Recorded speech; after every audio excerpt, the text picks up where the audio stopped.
Hello, Nancy Forrester here from Canada's National EFT Training Institute. Oh, and I'm sitting here in New York City in an amazingly quaint little hotel. You can probably tell from the backboard. It's sort of out of the 1920s here, very small and intimate, and barely room to turn around in my hotel room. Uh, I'm here for my son's wedding, which is happening on Saturday. This is Friday morning that I'm recording this.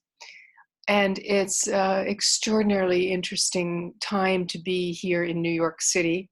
I flew in on Thursday afternoon, and it was business as usual. Many people on the streets.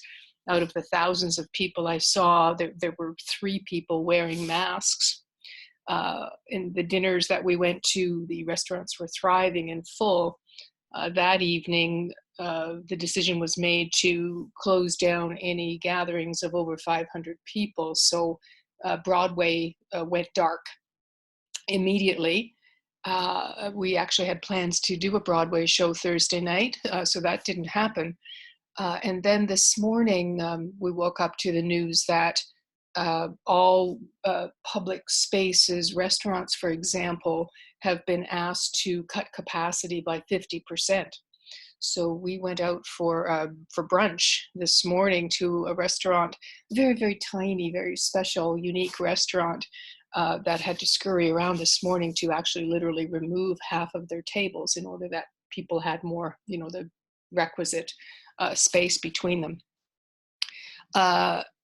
This has affected our wedding plans, of course. The wedding is extraordinarily small, just really parents only. So we're going ahead with the ceremony, however, have taken a decision. Well, we're on the verge of taking a decision. It's not my decision to make, so I can't really say that. But in all likelihood, canceling the small gathering, about 30 to 50 people, the day after for a brunch to celebrate the wedding of my son and his partner, Nick.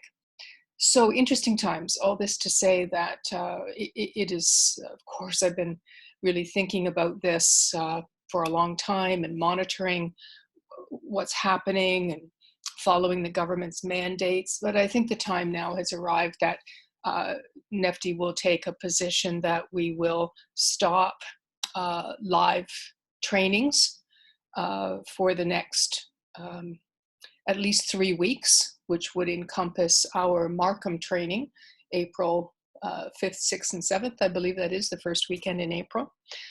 So we will cancel that live gathering. Discover program carries on.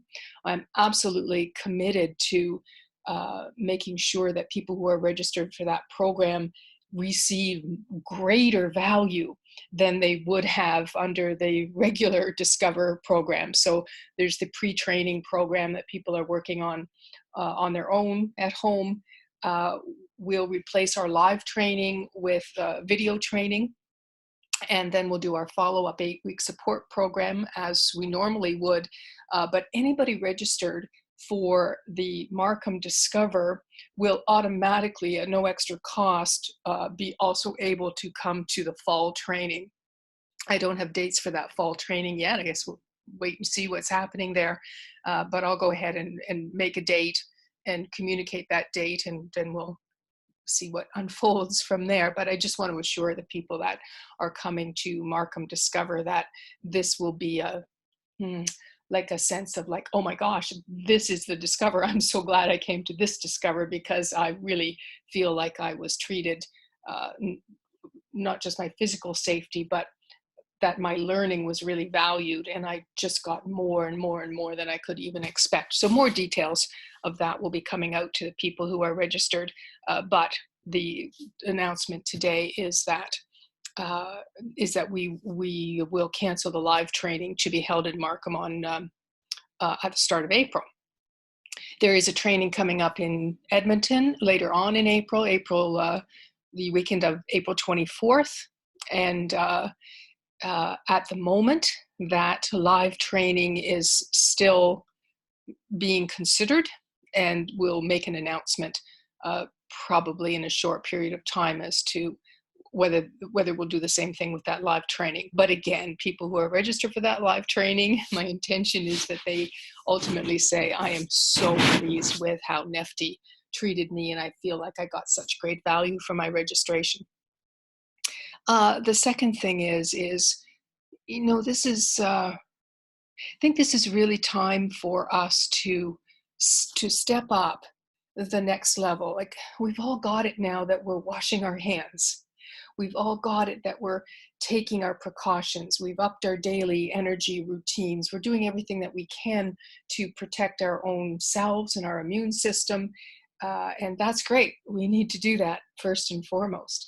Now is the time, I think, for us to consider what it actually means to be a global citizen and to be contributing to our world under these circumstances.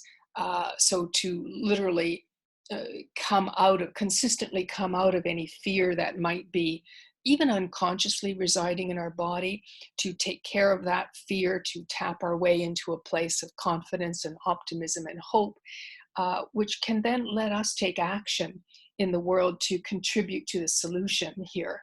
So how can each of us really say, what does it mean to be the best global citizen? This makes me cry, right?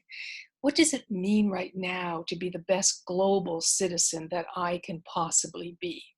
So the decision, for example, to move the Discover training from live to virtual, even though the Canadian government isn't as yet telling us to limit our small group gatherings, that came from a real meditation and tapping on, well, what does it mean for me as the executive director of NeftTi to be the best global citizen I can be right now?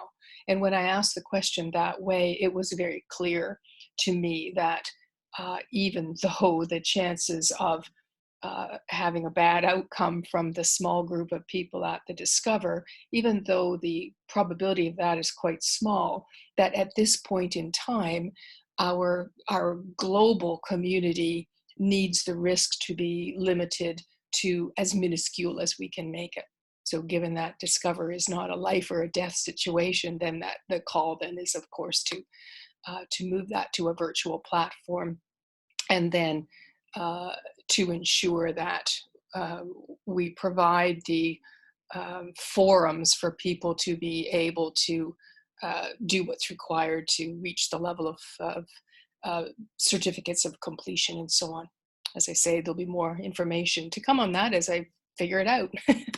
So, oh gosh, I think that is what I have to share with you today. I'm having just a fabulous time in New York. I literally am being treated as a queen, complete with this gorgeous bunch of hyacinth in my room. My room just smells fabulous, and I'm heading off now to have a lunch at the Soho House. I don't know if any of you know what Soho House is, but it's a club for creative, artistic people that my son has been allowed to be part of. And so we get to go have lunch at the Soho House. I'm looking forward to this experience. And then all three of us, Kevin and Nick and I, are going for facials this afternoon. So excited about that. So I hope that you are taking the absolute best care of your bodies and of your minds and of your spirits. And I really challenge you to sort out for yourself, what does it mean to be the best global citizen you can be at this time? Thrilled that we're connected. Thank you so much. Bye.